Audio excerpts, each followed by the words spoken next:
Good morning, happy Monday. Hey now, PASW staff, clients, friends, join us for Film Score Monday, where we look at a movie and I take out the scene and you come up with your own music. Music supervision, film composing, we like to have a lot of fun with it. There's a prize, so everyone should be playing. Boy, we've gotten better and better. This is one of my favorite parts of the week, to see your results that we show on Friday. So each week there's a different assignment, so it's never too late to join in. We've done these for over a year, every single week. So good work, guys. We're gonna push ahead. It was fun looking at The Rocketeer. I hope it was fun. Really a great movie. We're gonna do another kind of movie in the early '90s. And you're gonna say, what are we scoring, kid movies now every time? And I'm here to say no, but there is another kind of kid-like movie today. And I thought I'd save it, but I'm like, well, it's my class. I mean, I can do whatever I want, right? Until I get fired or something. So today, I think we'll have a lot of fun because it's going to be a different kind of score than The Rocketeer. So we'll see how we can, and they're both period films, really. Why don't I just tell you what we're talking about? Today we're going to be looking at the 1990 action crime film, Dick Tracy. Broke the arms of an elderly newsdealer this afternoon when he refused to share his week's receipts with them. Stacks of newspapers were tossed in the gutter as the thugs wrecked the business and made their getaway. Lunchtime crowds were paralyzed by the suddenness of the crime. Not a hand was raised in protest.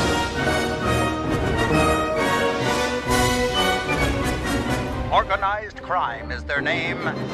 What appeared to be organized hoods shattered the kneecaps of the beloved operator of a shoeshine parlor today as horrified customers looked on. The bootblack would not give up his receipts and paid dearly for his failure to surrender to gang demands. A mother of four, unable to pay a gambling debt, lies dead tonight. Gangland thugs left her to expire in a pool of blood as they helped themselves to the contents of a cash register in her son's luncheonette.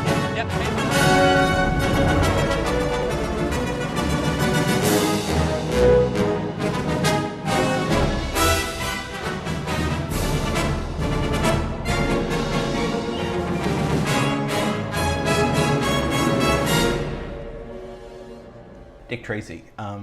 Maybe some of you guys have seen it. Came out in 1990.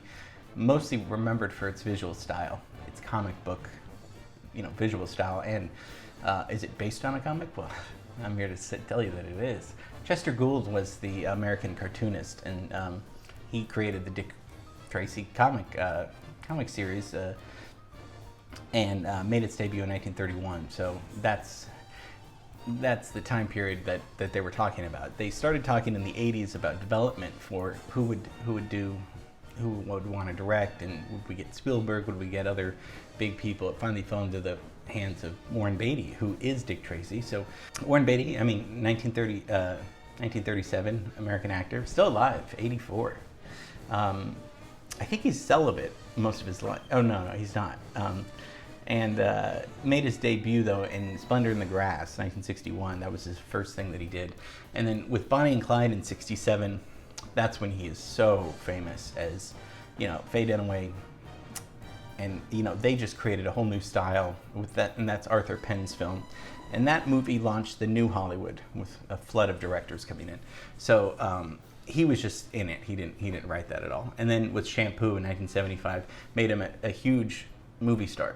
Sex symbol, everything. This movie got 7 Academy Award nominations, winning 3 categories: Best Original Song, Stephen Sondheim, that we'll take a look at, Best Makeup, Best Art Direction. So well-deserved on all of those. Budget was $46 million. They said don't go above $25 million. Of course, that means, okay, I'll go double that probably. Box office makes $162. So it does make a lot, but actually it costs $100 million total to produce and market and promote. So when you think of doing a movie, you need almost that same amount of budget to even promote the movie. So think of that. If you're doing a $100 million movie, special effects, everything, it's like, wow, that's a lot of money. And the producer says, we need $100 million more dollars to now promote it. That's crazy. That's just not right.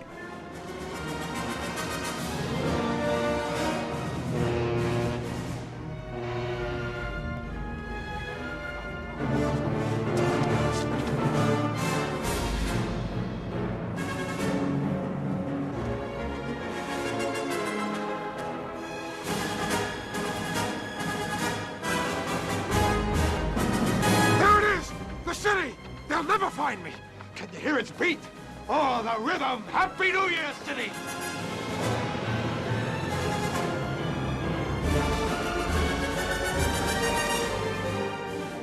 Jump! We can make it! No, we can't make it.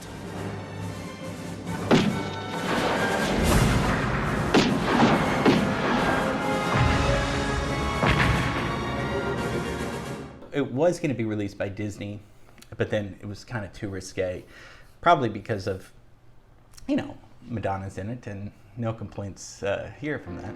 I'm gonna love you like nothing you've known. I'm gonna love you when you are alone. Sooner is better than later, but lover, I'll have a plan. This time I'm not only getting, I'm holding my. Let's take a look at other movies in 1990, because this is when the film. So this is a year before The Rocketeer comes out.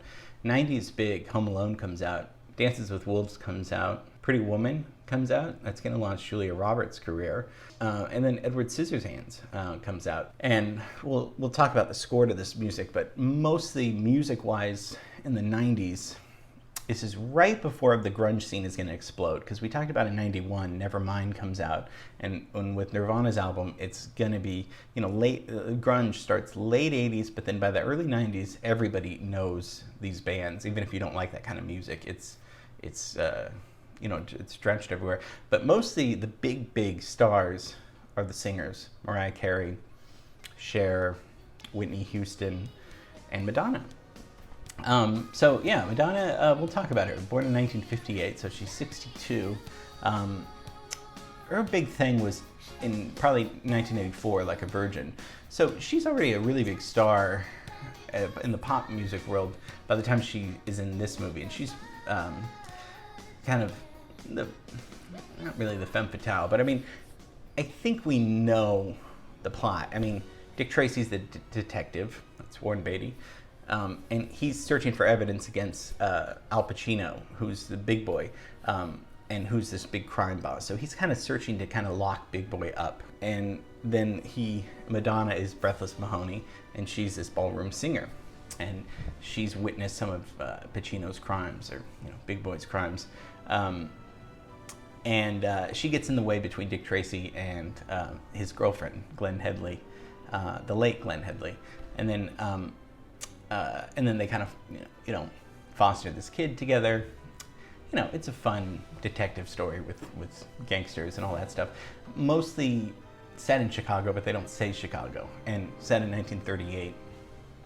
So let's go over there. They wanted to film on location, but with period movies, it's really just so expensive and too hard. So they did sound stages and backlots, mostly all at Universal Studios, which we did a class on Universal City.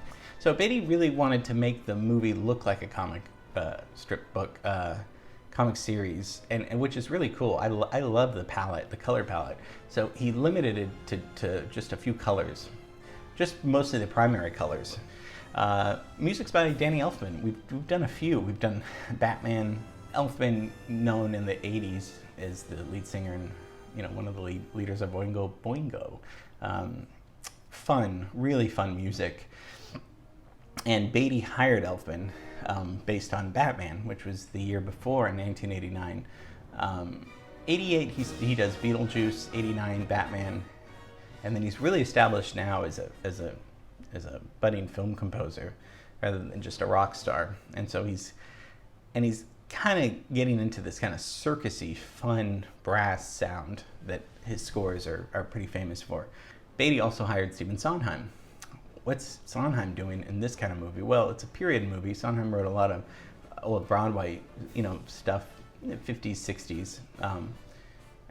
West Side Story was his first, but he was in his 20s. So let's take a look at your scene. Like I said, the opening credits. Let's try this again. Let's try to look at the movie with no music, because with the credits, I like to do this because this is how the composer would see it, right, for the first time. without, maybe a temp score, but mostly you have silence and you have to watch it. So let's take a look at the scene without any music and see if you come up with any notes, any ideas before we listen to the score. St. Louis Blues, originally scheduled for this time, has been canceled. Representative Maury Maverick of Texas. News of Europe as it occurs. The world is now awaiting the arrival in Berlin of Sir Neville Henderson, British ambassador to Germany, who took off from England's Heston Aerodrome nearly 3 hours ago, flying to Berlin with the British cabinet's answer to German Chancellor Adolf Hitler. Now, during this broadcast period, we shall hear the latest word direct from the two key cities of London and Berlin, as our CBS representatives speak to us across the ocean by shortwave radio. First in London, waiting to speak to us now, is the Chief of Columbia's European Staff.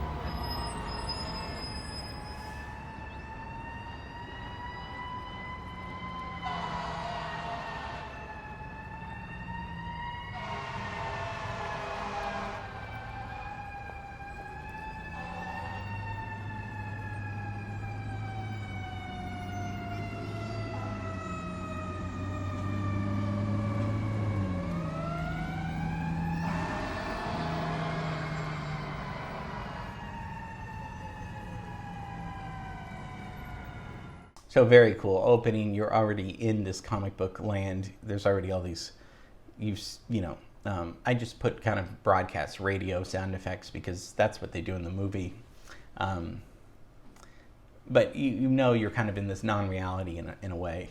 But there's still a story that's kind of unwrapping right here. You see the city, you see the colors, you see Dick Tracy already, the character setup.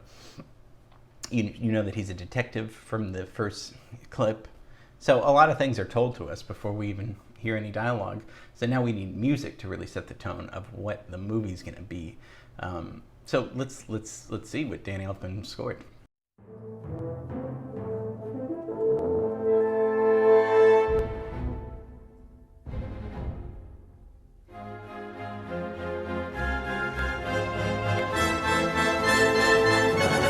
Gangland enforcers broke the arms of an elderly news dealer this afternoon when he refused to share his week's receipts with them. Stacks of newspapers were tossed in the gutter as the thugs wrecked the business and made their getaway. Lunchtime crowds were paralyzed by the suddenness of the crime. Not a hand was raised in protest.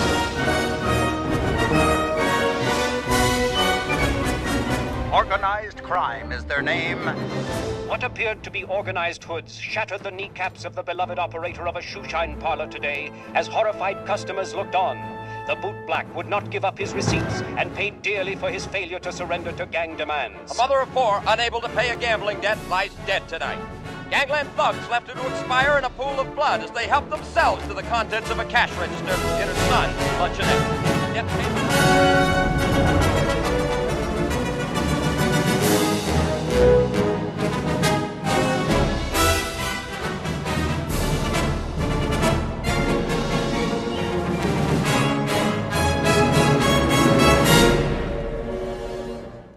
So big sounding brass, right? This whole score has a lot of brass music, and that a lot of it comes from Oingo Boingo, and Batman has a very similar score to this. It's melodic, it's fun, it's moving, it's rhythmic, it's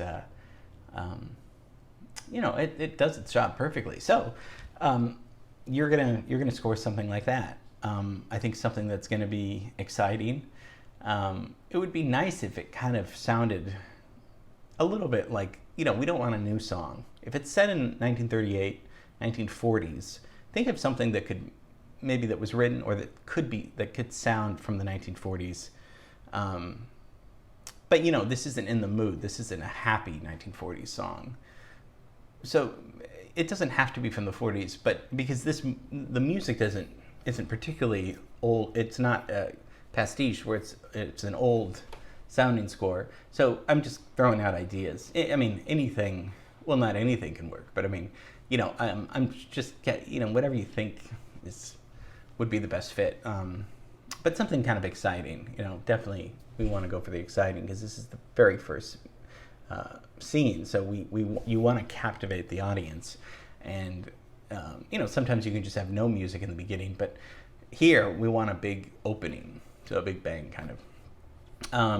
Okay, so having said that, if you get this into me by tomorrow by noon, the latest, so Tuesday, because I'm off Thursday and Friday. So I'd really like to show you your results, and I didn't want to not do it for a week because I love this part of the week. So if you can do that, then we can see it on Wednesday.